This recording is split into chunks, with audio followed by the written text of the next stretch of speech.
Hey, I'm Sadi, short for Sad is my cup of tea. Consider this moment the start of an unhealthy obsession.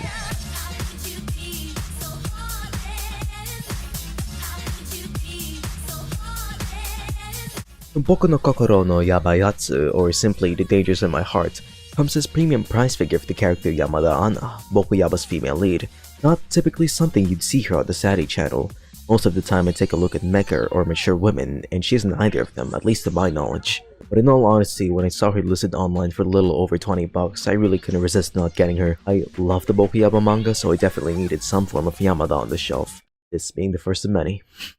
Listen, I love her character to bits, so of course I'm gonna try getting all of her figures when they release. A bit of a hard task, but I'm used to things being a nightmare. Just look at this channel, the depression joke writes itself.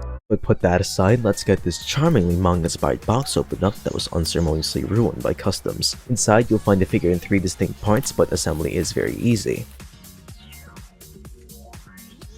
And once put together, the end result is this lovely looking figure representation of Yamada Anna. Being released before the 2023 anime adaptation, the aesthetics are based on Bokuyaba mangaka Norio Sakurai-sensei's artwork. To be specific, the cover art of the second volume, and this figure essentially serves as a 3D depiction of that illustration. Down to the pose, the simplistic minimal detailing, the nice shade of vibrant colors, the style of the face, it's a faithful adaptation of that piece. Although, looking closer, the face does seem to resemble that third volume's art style more than it does the second for some reason, probably because I got a guy who makes Toho figures to do this.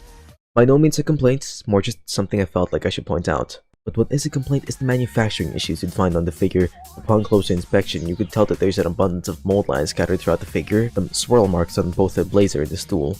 There's areas on her cardigan where the sculpt gets particularly soft. There's also a few other subjective issues like the rather shiny finish she has, or the lack of distinct lining to further bring out the details. There's even still a few smaller issues like the puck mark on the stool, the fact that they completely missed the sculpted in mouth line and painted the line on top, which I have no idea how that would even happen. The rest of the paint job, besides like the buttons and a bit of bleeding on the shoes, it's pretty clean and readable, like the Yamada written on her shoes, labeling on this cup of chips she's holding, and I actually have some right now, they're pretty good. This literally readable patch says Daijinichu on top and her full name on bottom, and even this little lapel pin that I'm actually not quite sure what it's for.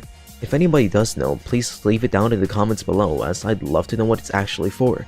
And as for all these issues I pointed out, if you keep in mind the fact that she's a cheap prize figure, a lot of these flaws seem a lot more understandable. Of course, I'm not gonna excuse them as they are still flaws, but unless it's made by Taito or something, prize figures were never made with the intent of a high caliber of quality. Besides, when you look at the figure as a whole, these flaws don't stick out like a sore thumb, and from a distance, Yamada would just look wonderful. It's all about the bigger picture. And hey, if you're skilled enough, you could probably fix all those flaws yourself for a perfect Yamada display piece. So, on the topic of displaying Yamada, the pose.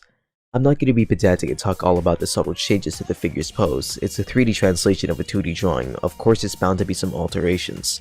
Also, won't get too stuck up about the size of the figure. I mean, she's 14 centimeters sitting down. She won't necessarily be towering over anybody, but relatively speaking, that's still pretty tall. No, what I actually want to talk about isn't what she has, but rather what she doesn't. A base. Yamada's just sitting on a stool with no sort of connections to really stabilize her, and what ends up happening is the paint scratches off on the sole of her shoes. It really is quite a bummer, but at the same time, not that big of a deal. You don't really see it as it's on the bottom, and for figures like this, damage like that is just unavoidable. Why they even chose to base it off this specific cover is beyond me. Personally speaking, the first volume would have fit way better as a figure. I don't know, I really feel like you need to set the whole scene of the cover art to really understand the gravity of what this pose entails. Oh, but there is a benefit with her not having a base. Her flat bottom means that as long as you could balance her, you could basically make her sit on anything. It's kinda like those chokonose or noodle stopper figures. That gives me a bad idea.